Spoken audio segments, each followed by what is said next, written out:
Magandang araw sa inyong lahat at welcome sa aking channel.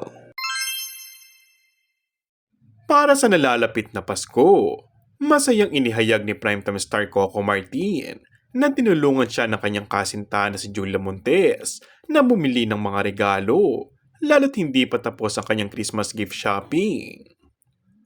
Sinabi pa ni Coco na si Julia at ang kanyang pamilya ang makakasama niya sa Pasko. Pag mga importanteng mga okasyon na ganyan, kahit gaano pa ka-busy, syempre hahanapan talaga yan ng oras. Iyon ang importante, mairaos na magkasama, dagdag pa ni Coco.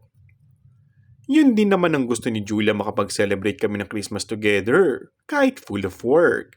May time rin kami sa family namin. Ang maganda nga sa dalawa, hindi nila ipinopost sa social media accounts nila ang mga ganap sa pamilya nila. Kapag panahon nga ng Kapaskuhan, uso sa mga artista ang magbakasyon sa kung saang bansa o tourist destination sa buong mundo. Pero ang dalawa nga ay sa bahay lamang magdiriwang. Samantala, Pasko nga lang umano ang rest day ni Coco na walang ginawa kundi maglagari sa tapings ng kanyang serye, ang kasalukuyang umiering Batang Quiapo. Araw-araw ang taping niya, walang pahinga.